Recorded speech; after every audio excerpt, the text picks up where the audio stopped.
Hi everyone, welcome to a new series called UPSC fast track. इस series के अंदर हम लोग फास्ट ट्रैक तरीके से हम लोग डिस्कस करने वाले हैं कि लास्ट 1 वीक के अंदर जितने भी मेजर करंट अफेयर्स आपके आए थे for your UPSC civil service examination के प्रीलिम्स के पॉइंट ऑफ व्यू से, एक हफ्ते के अंदर जितने भी करंट अफेयर्स आए हैं उनको हम लोग सब्जेक्ट वाइज डिस्कस करने वाले हैं इस वीडियो के अंदर। आइए बच्चे, आज का जो हमारा पहला सब्जेक्ट है, जो पहली बॉडी ऑफ नॉलेज है, that is your economics. Economics के अंदर वैसे लगभग 10 से 12 टॉपिक्स आए थे हमारे इस बार, लेकिन हम लोग जो है फोकस करने वाले हैं हमारे टॉप 6 के ऊपर, जिसकी रेलिवेंसी आपके यूपीएससी प्रीलिम्स के अंदर सबसे ज्यादा है। आइए बच्चे, फर्स्ट टॉपिक देखते हैं। जो हमारा फर्स्ट टॉपिक है that is your agricultural policy monitoring and evaluation report. Right, ये जो है आपकी एक रिपोर्ट रिलीज हुई है। प्रीलिम पॉइंट ऑफ व्यू से आपके लिए क्या इंपॉर्टेंट है, देखिए 2016, 16, 18 के बाद से वैसे तो इस टाइप के क्वेश्चन आने कम हो गए हैं, लेकिन स्टेट पीसी एग्जामिनेशन जो है, जितनी भी आपकी स्टेट ग्रुप ए एग्जामिनेशन होती है, उसके अंदर इसकी रेलिवेंसी रहती है। यूपीएससी के जो अदर एग्जामिनेशन है, group A examination, for example your EPFO etcetera, वो अभी भी रिपोर्ट्स के ऊपर पूछते हैं। और ऐसा कभी भी हो सकता है कि दोबारा से ट्रेंड वापस आ जाए और यूपीएससी रिपोर्ट्स को डायरेक्टली पूछना शुरू कर दे। इसीलिए हम लोग कभी भी इस टाइप की चीज को तैयार करना नहीं छोड़ेंगे, खासकर वो वाली रिपोर्ट्स जो एक्चुअली बहुत इंपॉर्टेंट है। आइए बच्चे देखते हैं agriculture policy monitoring and evaluation report किसने दी है। ये ओईसीडी। ओईसीडी क्या है? Organisation of economic cooperation and development. इन्होंने क्या बोला है दैट इंडिया इम्प्लिसिटली का मतलब यहां पे ये है हिडन तरीके से, राइट, कि आउटराइटली टैक्स नहीं किया, हिडन तरीके से टैक्स किया। इंडिया ने क्या किया है? Implicitly tax its farmers to the tune of staggering US dollars कितने 120 billion in the 23 highest among the 54 surveyed countries. क्या कहने का मतलब है कि इंडिया क्या करता है कि जब भी हमारे यहाँ पे क्राइसिस होता है, उसको दूर, फूड क्राइसिस, उसको दूर करने के लिए हम लोग सबसे पहली चीज क्या करते हैं, हम लोग ना एक्सपोर्ट बैन कर देते हैं। नाउ एवरीबॉडी नोज कि जब हम एक्सपोर्ट बैन कर रहे हैं दैट मींस कि जिसने एक्सपोर्ट करना था अब उसको एक्सपोर्ट प्राइसेस नहीं मिलेंगे, उसको सस्ते प्राइसेस मिलेंगे, राइट। दैट्स व्हाई इसको जो है वो इम्प्लिसिट टैक्सिंग बोल देता है कि आपके देश में जब भी क्राइसिस होते हैं आप लोग एक्सपोर्ट बैन कर देते हो। हालांकि ये पूरा फूड सिक्योरिटी का मुद्दा है, इसका एक दूसरा एंगल भी है, पर अभी हम क्योंकि फोकस्ड तैयारी कर रहे हैं, हम प्रीलिम्स के लिए देख रहे हैं, हम सिर्फ और सिर्फ रिपोर्ट की बात कर रहे हैं, दैट्स व्हाई हम इसको एक ही नजर से देखेंगे, राइट। तो अगर आप एक्सपोर्ट नहीं कर पा रहे हो, राइट, दैट मींस कि वो एक तरह से वो मानते हैं कि ये टैक्स कर दिया है आपने उनको, उनकी इनकम के ऊपर आपने रोक लगा दी है, राइट। तो क्या वो बोल रहे हैं कि restriction on commodities like rice, sugar, onions and de-oiled rice brand resulted in a negative MPS translating into a US $110 billion loss for the country, right? तो ये कुछ रिपोर्ट की बात थी। हमारे लिए क्या इंपॉर्टेंट है, ये रिपोर्ट किसने दी, प्लस अगर आप थोड़ा सा इसके बारे में पढ़ पाओ कि OECD कंट्रीज क्या होती हैं, कब शुरू हुआ था, राइट, ये स्टैटिक का पार्ट है, राइट। तो इसके ऊपर भी आपका जो है स्टैटिक डिराइव्ड, एक करंट डिराइव्ड स्टैटिक क्वेश्चन जो है यहां से आ सकता है। आइए बच्चे नेक्स्ट टॉपिक पे चलते हैं। अगेन एक रिपोर्ट के थ्रू ही हमारे को पता लगा ये कि इंडिया की जो इकोनॉमी है वो अब धीरे धीरे जो है वो फॉर्मलाइज होती जा रही है। What does it mean? इसका कहने का मतलब है कि आपका इकोनॉमिकल शिफ्ट आ रहा है टुवर्ड्स फॉर्मलाइजेशन। पहले जो जॉब्स इनफॉर्मल थी, बहुत आसान भाषा में अगर हम समझे, इनफॉर्मल जॉब्स माने जिसके अंदर जॉब सिक्योरिटी और जो आपके लेबर लॉज हैं वो एप्लीकेबल नहीं होते, राइट। तो वो वाली जॉब्स अब धीरे धीरे ट्रांसफॉर्म हो रही हैं आपकी फॉर्मल जॉब्स के अंदर, right. This is called the formalisation of the economy. System के थ्रू रन हो रही है चीज। हमें कैसे पता लगा? थ्रू ईपीएफओ डाटा, जिसने बोला कि 6.91 करोड़ मेंबर्स ज्वाइंट ईपीएफओ, है ना, कब? आपके 2017 से 2024। Again something which is a leap. आपके लिए क्या रेलिवेंट है इसके अंदर कि फॉर्मलाइजेशन ऑफ इंडियन इकोनॉमी का क्या मतलब है, राइट। प्रीलिम में इसके अराउंड कुछ सवाल आ सकता है। दूसरा, ये ईपीएफओ एज अ बॉडी ये आपकी दोबारा से एक्टिव हो गई है। नेक्स्ट चलते हैं बच्चे। अगेन ये वाला जो टॉपिक है ये आपके जंक्शन पे लाया करता है, 3 ट्राई जंक्शन पे लाया करता है, which is your governance, right, इसके अलावा आपकी इकोनॉमिक्स, राइट, प्लस आपका इन्वायरमेंट। तो ये ट्राई जंक्शन वाला जो आपका टॉपिक है, राइट, इसको हमने इकोनॉमिक्स में इसलिए डाला बिकॉज इसकी इकोनॉमिकल सेंस के अंदर ये ज्यादा कवर हुआ था, right. EV as a service, right, EV as a service programme है किसके लिए? To accelerate electric vehicle which is EV adoption in the government offices. ठीक है बच्चे, government offices contributing to the nation sustainability goals, right. किसका initiative है? CESL का initiative है, जो कि एक सब्सिडरी है आपका EESL, which is your energy efficiency services limited. EESL क्या चीज है आपकी? It is basically a company which is registered under companies act. ये कंपनी है which is promoted by ministry of power. अब प्रीलिम के अंदर आपका नेक्स्ट जो इंपॉर्टेंट यहां पे सवाल बनता है कि जो आपका ईईएसएल है वो किन 4 रिप्यूटेड पब्लिक सेक्टर जो आपकी अंडरटेकिंग्स है उनका जॉइंट वेंचर है, राइट। तो वो ये आपके सामने रही वो 4 public sector undertakings, right, which is your NTPC, ये आपका thermal power corporation, power finance corporation, REC जिसको रूरल इलेक्ट्रिफिकेशन लिमिटेड जिसको पहले बोला जाता था, अब इसको आरईसी लिमिटेड बोला जाता है। Last is your power grid, right. तो ये आपके प्रीलिम के लिए इंपॉर्टेंट है। इसके ऊपर सवाल कुछ ऐसे बन सकता है, which one of the following is not, है ना, a part of the joint venture of EESL, right. तो इस टाइप का कुछ सवाल इसके अंदर बन सकता है। आपको थोड़ा बहुत याद रखना है, आपका काम उतने में हो जाएगा, इसके बाहर आपको जाने की जरूरत बच्चे नहीं है। आगे चलते हैं बच्चे। चौथी हमारी रिपोर्ट है state of food and agriculture report. इसको हम ना और ऐसे सोफा इस नाम से भी जो है आपको ये रिपोर्ट इधर उधर छोटे मोटे एग्जाम्स में देखने को मिल सकती है, बिकॉज एफएओ की ये रिपोर्ट है, right, food and agriculture organisation, right. FAO की ये रिपोर्ट है, उनकी जो रिपोर्ट्स की जो ऑफिशियल वेबसाइट है वहां पे ये एब्रिविएशन यूज की जाती है, राइट। तो हो सकता है कि आपको इस रिपोर्ट को सोफा के नाम से भी, सोफा 2024 के नाम से भी इधर उधर आपको सवाल इसमें देखने को मिल सकते हैं, राइट। इन्होंने क्या हाईलाइट किया है? It highlights the hidden cost of the agree food systems globally, right. तो हमारे लिए प्रीलिम के लिए क्या इंपॉर्टेंट है कि एफएओ ने रिपोर्ट दी है और इस बार किस चीज के ऊपर बात करिए? Hidden cost of the agree food systems globally. Hidden cost वो कॉस्ट होती है जिनको हम आर्टिकुलेट सही से नहीं कर पाते हैं, जो वो वाली कॉस्ट जो कि आपकी मैनिफेस्टेड नहीं है, लेटेंट है, छिपी हुई है, राइट।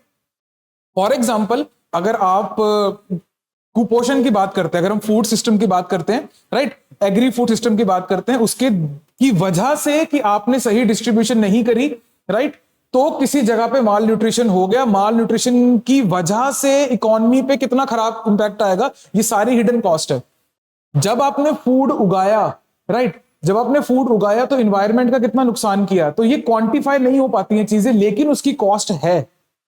सॉइल सैलिनिटी हो गया, सॉइल डिग्रेडेशन हो गया, राइट, ओवर पेस्टिसाइड यूज हो गया, किसी वाटर बॉडी का बीओडी बढ़ जाना, बायोलॉजिकल ऑक्सीजन डिमांड वो बढ़ जाना, ये सारी आपकी हिडन कॉस्ट के अंदर आती है, राइट। तो हिडन कॉस्ट आपके लिए इंपॉर्टेंट टर्म है।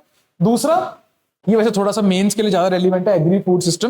Basically agri food systems are, it encompasses everything from production to consumption, उगाने से लेके खाने तक, ये सारे सिस्टम को हम एग्री फूड सिस्टम बोलते हैं। इसके अंदर आपका ट्रांसपोर्ट सिस्टम, आपके सुपरमार्केट, आपके खेत, आपके कंज्यूमर्स, सब कुछ आ जाता है, राइट। आगे चलते हैं बच्चे। Next topic is your scheme for strengthening medical device industry. अब मेडिकल डिवाइस इंडस्ट्री क्या चीज है, इसको मुझे बताने की जरूरत नहीं है। मेडिकल डिवाइसेस क्या चीज है, ये भी मुझे बताने की जरूरत नहीं है, आपको पता होगा, right. Union minister of health and family welfare ने लॉन्च की है ये स्कीम, किसके लिए? For strengthening the medical device industry. एक तो देखो बहुत चिंदी सा सवाल इसमें ये बन सकता है ना, कि मेडिकल डिवाइस इंडस्ट्री जो है, strengthening the medical device industry जो स्कीम है, ये किस मिनिस्ट्री के अंडर है? अगर ऐसा कोई सवाल आता है तो ये बहुत इजी सवाल होगा। आई थिंक जैसे 2020 में या 21 में वो मिनिस्ट्री ऑफ ट्राइबल अफेयर्स का एक सवाल आया था कि कोई स्कीम दी हुई थी, राइट, तो पूछा हुआ था ट्राइबल्स के लिए स्कीम थी और पूछा हुआ था कि कौन सी मिनिस्ट्री के अंडर ये पर्टिकुलर स्कीम है, राइट। तो बहुत इजी सवाल था, तो इस टाइप के सवाल आते हैं, that's why we are discussing it, right. किस चीज के ऊपर फोकस कर रहे हैं इस पर्टिकुलर स्कीम के अंदर? Self reliance, right, self reliance in making the medical devices, right, जिसमें पेस मेकर, आपका एक्सरे स्कैनर्स, जितने भी आपके हॉस्पिटल के अंदर आपको इक्विपमेंट्स दिखाई देते हैं वो सारे। इकोनॉमिक ग्रोथ, राइट, कैसे? By boosting the domestic manufacturing, ये तो आपको पता ही है कि क्यों इससे इकोनॉमिक ग्रोथ होगी, right. Last is innovation and quality. Next topic जो है हमारा फास्ट ट्रैक के अंदर इकोनॉमिक्स का, हमारा आज का जो आखिरी टॉपिक है इस वीडियो का, that is your world intellectual property indicators report, right, जिसको हम वीपी रिपोर्ट के नाम से भी बोलते हैं। वो क्या बोल रहे हैं कि इंडिया ने फास्टेस्ट ग्रोथ रिकॉर्ड करी है, right, in patents which is plus 15.7% की ग्रोथ, राइट, विच इज काफी ज्यादा, राइट, काबिलिय तारीफ ये पर्टिकुलर जो है वो मूव है।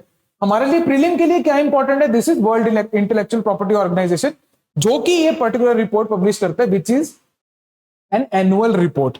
इसके अंदर क्या दो कीवर्ड्स हैं आपके, विच इज दिस वन, कि किसने दिया है? विपो ने दिया है, which is world intellectual property organisation, और ये जो पर्टिकुलर रिपोर्ट है this is an annual report, कहने का मतलब वंस एवरी ईयर। बच्चे इस वीडियो के अंदर जो आपका नेक्स्ट टॉपिक है, जो नेक्स्ट सब्जेक्ट है, that is your environment and ecology. Environment ecology एक ऐसा सब्जेक्ट है आपका जो कि अनड्यू वेटेज रखता है आपके एग्जाम के अंदर, just because of the fact कि आपका इंडियन फॉरेस्ट सर्विसेज का जो प्रीलिम है वो कॉमन है आपकी सिविल सर्विसेज के साथ में, राइट। फॉर दैट मैटर ये पर्टिकुलर जो हमारा सब्जेक्ट है ये सबसे ज्यादा इंपॉर्टेंट हमारे लिए हो जाता है, खासकर current affair point of view से, because something new keeps on happening, right. और इतना बड़ा सब्जेक्ट है कि इसको स्टैटिक में सब कुछ कवर करना पॉसिबल नहीं है। आइए बच्चे, first topic is Hokersar wetland Kashmir. इसके ऊपर एक सवाल ऑलरेडी आ चुका है, राइट, बट वो किसी और कॉन्टेक्स्ट में आया था, ज्योग्राफी के कॉन्टेक्स्ट में आया था, मैच वगैरह जैसे होता है ना, विच one of the following is correct, how many of the following is correctly match, कुछ उस तरीके से इसके अंदर सवाल आया था। वील सी होकरसर वेटलैंड, ये कश्मीर में है। It is also called queen wetland of Kashmir. देखिए एक तो ये स्टैटिक आपका जो आंसर है वो आपको यहीं पे मिल जाएगा कि which one of the following wetland is called queen wetland of Kashmir, है ना, that is the Hokersar, right, which is also known as Hokera, is designated Ramsar. देखिए ये एक रामसर साइट है, कहां लोकेटेड है आपके, Srinagar, which is in Jammu and Kashmir, right. कहां से ये अपना पानी जो है वो डिराइव करता है, which is from Jhelum basin, वहीं पे ये लाया करता है। और वाटर कहां से आ रहा है इसका, दैट इज फ्रॉम दी दूध Ganga river, which is a tributary of Jhelum, right. ये सारी चीजें जो हैं आपके प्रीलिम पॉइंट ऑफ व्यू से इसके अंदर कुछ यहीं के थ्रू सवाल बन सकते हैं। और जो सवाल बन सकते हैं वो ये है कि कश्मीर के अंदर और कितनी रामसर साइट्स हैं। In total there are 5 sites, right. Detail से हमने इसको अपनी क्लास में जो डिस्कस किया था, जिसका पूरा जो कोर्स का लिंक है आपको डिस्क्रिप्शन में नीचे मिल जाएगा, do check it out. Second is your doomsday glacier. ये भी आपका एनवायरनमेंट के अंदर एक इंटरेस्टिंग टॉपिक आया था। ये जो पर्टिकुलर ग्लेशियर है it is also called as Thwaites glacier, है ना, जिसको डूम्सडे ग्लेशियर के नाम से भी जाना जाता है। कहां है ये, it is in the west Antarctica, right. It is part of the Thwaites system which is west Antarctic ice sheet system, right. It is the widest glacier on earth at 80 miles, which is roughly your 120 kilometers. ये particular glacier जो है it is responsible for 4% of the global sea level rise. आपके लिए क्या important है, वो इसको change कर देंगे कि इसको ईस्ट एंटार्क्टिक आइस शीट का नाम दे देंगे, या नाम जो है वो कुछ चेंज करके कुछ और कर देंगे, लोकेशन कुछ चेंज कर देंगे। आपके लिए बस प्रीलिम पॉइंट ऑफ व्यू से इतना ही इंपॉर्टेंट है। However mains point of view से इसकी जो रेलिवेंसी है वो थोड़ी ज्यादा है, जिसको हमने डिटेल में जो है क्लास में कवर कर रखा है, right. If you are interested do check out the link, है ना, वो आपको डिस्क्रिप्शन में नीचे मिल जाएगा। आगे चलते हैं बच्चे।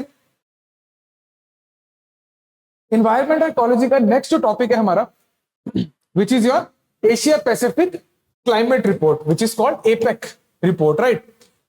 क्या इसके अंदर इंपॉर्टेंट है, नंबर 1 इज दिस वन कि आपका एशियन डेवलपमेंट बैंक जो है वो इसको पब्लिश करता है। एशियन डेवलपमेंट बैंक क्या चीज है, it is a regional development bank. Regional development bank is, ये वो वाले बैंक्स होते हैं बच्चे जो एक पर्टिकुलर रीजन की डेवलपमेंट के ऊपर फोकस करते हैं। वहीं के लोग इसके अंदर जो है मोस्टली रिसोर्सेज पूल करते हैं, राइट, ताकि आपके जो बाकी जो रीजन के अंदर बाकी कंट्रीज है वो भी साथ में ग्रो कर सके, so that the whole region can grow together, right.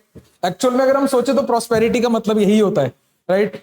If everyone is prosperous then we call कि ये जो लैंड है उसके अंदर प्रॉस्पेरिटी है। If few people are rich we don't call it prosperity, right, we call it uneven distribution of wealth, right. तो इस type की जो चीज है ये थोड़ा सा बिगर एंगल को भी टच करती है, राइट।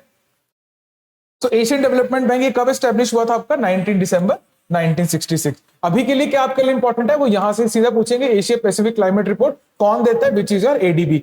दूसरा सवाल इससे डिराइव्ड आ सकता है, वो एडीबी के ऊपर कुछ कुछ सवाल आ सकते हैं जो कि मैंने आपको नीचे लिख के दे दिए हैं। हेडक्वार्टर्स कहां है इसका, Manila, Philippines, right. Next topic जो है बच्चे आपका अगेन एनवायरमेंट इकोलॉजी का, विच is your adaptation gap report 2024।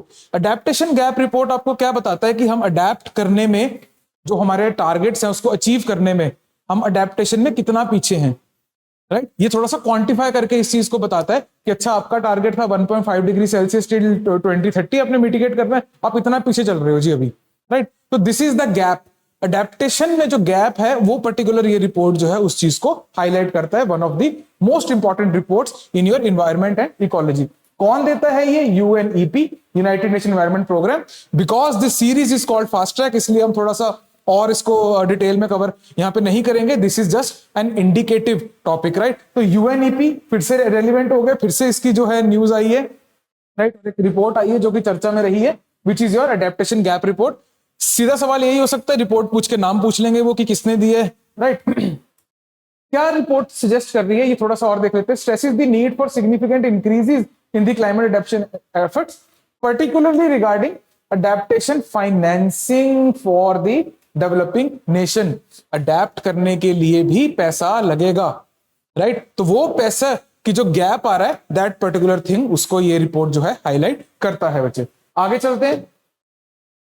Again next is our geography. Geography के अंदर आज जो हम डिस्कस करने वाले हैं, एक ही खास टॉपिक आया था इसमें, right, which is your Gottikoya tribe, right. ये आपकी उड़ीसा में एक ट्राइब है, इसके ऊपर कुछ कुछ केस वगैरह के अंदर भी ये हाईलाइट हुआ था, अदरवाइज कल्चरली भी इसके ऊपर थोड़े से आर्टिकल जो है इधर उधर हेयर एंड देयर न्यूज़पेपर्स में, ऑनलाइन मैगजीन्स के अंदर देखने को मिले हैं। हो सकता है यूपीएससी इस तरफ को थोड़ा सा रुझान रखे, राइट। आइए बच्चे जल्दी जल्दी देख लेते हैं, फास्ट ट्रैक तरीके से देखते हैं कि ये पर्टिकुलर चीज क्या है। गोटीकोया ट्राइब अगेन एक ह्यूमन ज्योग्राफी का टॉपिक है ये बच्चे। National commission of scheduled caste has asked union home ministry and Chhattisgarh, Maharashtra and Andhra Pradesh and Odisha to submit a detailed report on the status of Gottikoya tribe. देखिए ये जो पर्टिकुलर चीज है कि कब जो आपका एनसीएसटी है उसने किस किस स्टेट को बोला है, उससे हमें पता लगता है कि ये पर्टिकुलर ट्राइब किस किस स्टेट में कंसिडरेबल नंबर में मौजूद है, राइट। तो एक सवाल तो आपका यहां से उठेगा ये, है ना। तो वो पूछना चाह रहे हैं कि इसकी डिटेल्ड आप बताइए हमें कि आप क्या स्टेटस देते हो इनको। स्टेटस से मतलब है कि जिसके थ्रू हमारा रिजर्वेशन और वेरियस स्कीम्स आपकी लिंक्ड है, तो आप इनको कहां रख रहे हो अपने सिस्टम में, राइट। तो this particular thing has been asked, तो इसलिए गोटीकोया ट्राइब आपकी हाईलाइट हुई है, राइट। ये क्या है? It is one of the few multi racial and multilingual tribe communities of India. Again ये एक क्वालिटी है इस पर्टिकुलर ट्राइब की, राइट। ये एक पॉइंटर है इस पर्टिकुलर ट्राइब का, दैट्स व्हाई ये इंपॉर्टेंट है। अगर सिर्फ एक सवाल इसके ऊपर आ जाता है, which one of the following is true या not true about the Gottikoya tribe, तो उसलिए आपको ये सारे टेक्स्ट की जरूरत पड़ेगी। The main population of the Koya is seen in Telangana, Andhra Pradesh, Chhattisgarh and Odisha. मैंने आपको वहां से भी बताया था ये, राइट। इसके अलावा they speak Koya language which falls in the Dravidian language, right. अब ये जो पर्टिकुलर चीज है, ये अगेन आपका एक जो है डेटा पॉइंट बन जाता है बच्चे। तो इस डेटा पॉइंट के साथ में भी आपके जो है क्वेश्चंस आने के चांसेस यहां पे हैं। It is said to be very close to the Gondi tribe, but it has undergone a lot of Telugu influences, right. वैसे ही बच्चे जो हमारी तेलुगु लैंग्वेज है ना, it is called a bridge between northern languages and southern languages. ये in between पड़ती है आपकी तेलुगु लैंग्वेज, राइट। तो अगर इससे रिलेटेड कोई भी न्यूज आती है तो वो all over India, whole India के लिए रेलिवेंट हो जाती है लैंग्वेज पॉइंट ऑफ व्यू से भी, राइट। फास्ट ट्रैक के अंदर बच्चे हमारा जो नेक्स्ट टॉपिक है, नेक्स्ट सब्जेक्ट है, दैट इज पॉलिटी। पॉलिटी के अंदर आज आप लोग डिस्कस करने वाले हैं 3 मेजर सुप्रीम कोर्ट जजमेंट्स को। पॉलिटी के सवाल वैसे भी ऐसे देखे गए हैं कि सुप्रीम कोर्ट कुछ कुछ जजमेंट जो है वो देता है, जिसके बेसिस के ऊपर हमें थोड़ा सा क्लियर होता है कि कॉन्स्टिट्यूशन एक्चुअली क्या कह रहा है। और UPSC wants you guys the future officers to understand कि आपका जो कॉन्स्टिट्यूशन है, जो सुप्रीम कोर्ट है, वो क्या कह रहा है एक्चुअल में, उसकी इंटरप्रिटेशन क्या है, राइट। उसी पॉइंट ऑफ व्यू से हम ये 3 टॉपिक्स जो ऊपर ऊपर से फटाफट देख लेते हैं। डिटेल जो है हमने क्लास में इसकी डिस्कस करी थी, right. Again let me remind you कि जो आपका उसका लिंक है, रेलिवेंट लिंक्स जो हैं, इस डॉक्यूमेंट का भी जो लिंक है आपको नीचे डिस्क्रिप्शन में मिल जाएगा बच्चे, अगर पढ़ना चाहो आप तो। Supreme court puts breaks on the bulldozer culture. Bulldozer justice है ना, बुलडोजर इंस्टेंट जस्टिस, ये आपको जो है मेजरली 3 जो आपकी स्टेट्स हैं वहां पे देखने को मिलता है, राइट। यहां पे क्या होता है कि आपका जो एग्जीक्यूटिव है, it starts behaving as a justice dispenser, it starts behaving as judiciary, है ना। इंटरमिक्सिंग ऑफ पावर्स हो जाती है, राइट। ये थोड़ी सी वो एनरोच कर लेते हैं दूसरी पावर को, they assume the judicial powers, right. तो इससे जो है सूनर और लेटर साथ में एनार्की आने के चांसेस हो जाते हैं, लॉलेसनेस आने के चांसेस हो जाते हैं, बिकॉज आपका एग्जीक्यूटिव ही लॉ फॉलो नहीं कर रहा है, वो लॉ के लूप होल्स को फाइंड करता है, राइट। और इंस्टेंट जो है वो जस्टिस प्रोवाइड करने के चक्कर में लॉ बाईपास हो जाता है। Supreme court has put a brake on the bulldozer culture, right. Supreme court ने क्या किया इसको ब्रेक लगाने की? Laid down a series of clear constitutional guidelines for demolitions, ठीक है जी। क्या वो गाइडलाइंस है, अगेन हमने ये क्लास में डिस्कस किया था, राइट? उसका लिंक आपको जो मैंने पहले भी बताया कि आपको डिस्क्रिप्शन में नीचे मिल जाएगा कि क्या वो गाइडलाइंस है, क्या उसके पीछे का मैंडेट है, राइट? ये अगेन थोड़ा सा मेंस पॉइंट ऑफ व्यू से ज्यादा इंपॉर्टेंट हो जाता है, अभी के लिए आपके प्रीलिम के लिए इतना बेसिक ही इंपॉर्टेंट है। Next is accessibility for disabled person is a human and a fundamental right. देखो प्रीलिम का एक सवाल यहीं पे आपको सिर उठा उठा के देख रहा है कि मैं आ सकता हूं आपके प्रीलिम एग्जाम के अंदर, राइट? सुप्रीम कोर्ट जजमेंट ने साफ साफ ये बोल दिया कि एक्सेसिबिलिटी फॉर डिसेबल्ड पर्सन ये एक ह्यूमन राइट है, मानवीय अधिकार है, और दूसरा आपका फंडामेंटल राइट है, राइट? तो ये आपकी स्टेटमेंट ही अपने आप में, टॉपिक की स्टेटमेंट ही आपके प्रीलिम के लिए इंपॉर्टेंट है, इसको आप एज इट इज जो है याद कर लीजिए। Next is prior sanction required to prosecute public servants for money laundering. Supreme court ने बोला, अब आपके लिए तो कुछ के लिए हो सकता है ये अच्छी न्यूज भी हो, है ना, क्योंकि आपने फ्यूचर ऑफिसर बनना है। तो वो क्या बोल रहे हैं कि अगर मनी लॉन्ड्रिंग का कोई केस किसी सिविल सर्वेंट के ऊपर है ना, आपने उसको प्रोसिक्यूट करना है, इसके अंदर आपको प्रायर सैंक्शन चाहिए होगा। सुप्रीम कोर्ट ने ये चीज बोली है, राइट? पॉपुलर सेंटीमेंट इसके खिलाफ हो सकता है, right, but this is how the law works. आज के हमारे आखिरी सब्जेक्ट पे चलते हैं बच्चे, फटाफट से फास्ट ट्रैक तरीके से।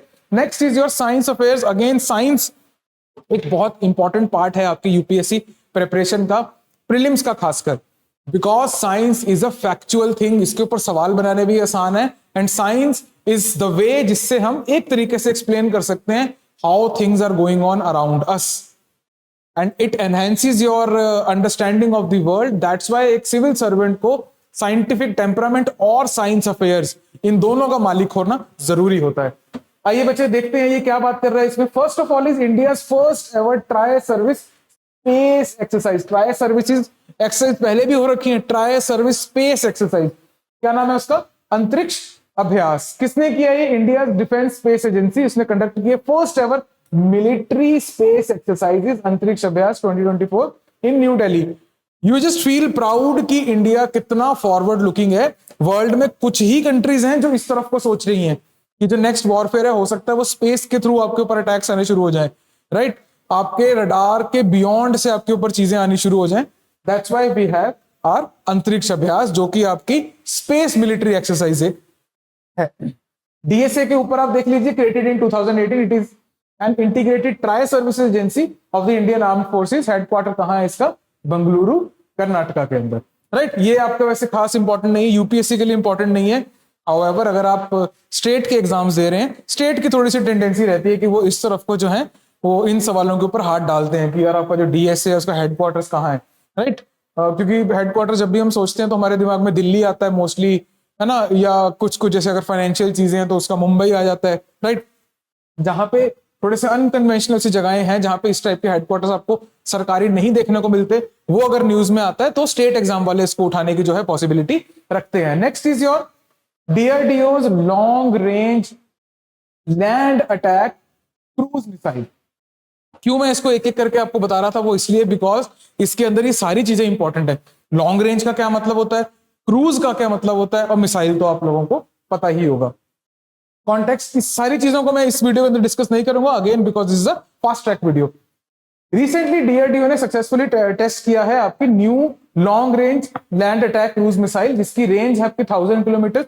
कहां से टेस्ट हुआ है ये? उड़ीसा कोस्ट के थ्रू। किसको ये जो है सिमिलरली टक्कर देना चाह रहा है, किसकी किसकी सिमिलरिटी लग रहा है? Is the US Tomahawk missile, right? इसकी ना कुछ कुछ वीडियोस भी जो है यूट्यूब के ऊपर कुछ समय पहले ऐसे वायरल हुई थी। कुछ फिशरमैन मछली पकड़ रहे थे तो सामने से वो देखते हैं कि ऐसे क्रूज मिसाइल उनके यहाँ से ऐसे उड़ती हुई जा रही है। बहुत क्लोज फ्लाई करती है क्रूज मिसाइल्स आपकी सरफेस से, ताकि वो आपके रडार के अंदर डिटेक्ट ना हो सके, right? Flies at low altitude, देखिए लिखा हुआ है, to avoid radar detection and has terrain following capabilities. It this particular missile which is LRLACM long range land attack cruise missile, ये क्या है? It is powered by a jet engine, right? तो ये particular जो चीज है ये आपके प्रीलिम पॉइंट ऑफ व्यू से ये चीज भी इंपॉर्टेंट होती है। Next is your India's Pinaka rocket system. French army क्या है वो इवेल्युएट कर रही है आपकी Pinaka multi barrel rocket launcher system को फॉर पोटेंशियल यूज, यानी कि अब हम अपने डिफेंस इक्विपमेंट्स को एक्सपोर्ट करने के लिए, वर्ल्ड लीडर बनने के लिए अब आगे बढ़ रहे हैं, और उसके अंदर ये जो है आपका ये सिस्टम जो है वो एक अच्छा रोल प्ले कर रहा है। दैट्स वाई इस सिस्टम के ऊपर आपके सवाल आने के चांसेस थोड़े से ज्यादा हो जाते हैं प्रीलिम्स के अंदर, right. Named after the bow of lord Shiva, Pinaka is a versatile high precision system known for its mobility, quick response time and ability to driven a concentrated volume of fire power on enemy targets. ये उसकी मैंने picture भी आपके साथ में लगा रखी है। आपने जो 26 जनवरी की जो हमारी नेशनल परेड होती है उसके अंदर ये पर्टिकुलर चीज जो है आपने देखी होगी। बहुत बढ़िया सर्व करता है ये इंडिया को, इंडिया की डेटरेंस के लिए इसका बहुत बड़ा उसके अंदर हाथ है, राइट। 8x8 या 6x6 ट्रक की हाई मोबिलिटी के अंदर ये माउंट होता है।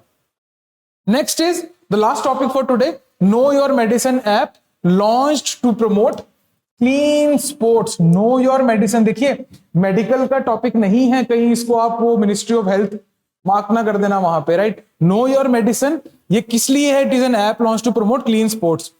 कौन सी मिनिस्ट्री के अंदर? यूथ अफेयर्स एंड स्पोर्ट्स के अंदर है। ये लॉन्च किया है उन्होंने नेशनल लेवल पे। Appeal to strengthen the fight against doping in sports, urging athletes, coaches and entire sports community to embrace the national anti doping agencies India's know your medicine app. ठीक है जी, किसके through ये आया है? नाडा के through, national anti doping agency which is also called your Nada, right. तो उसके through ये आया है, ये मिनिस्ट्री ऑफ हेल्थ का इनिशिएटिव नहीं है बच्चे। And that is all for today. Thanks for watching. My name is Rohit गर्चा and this is Abhimanyu IAS।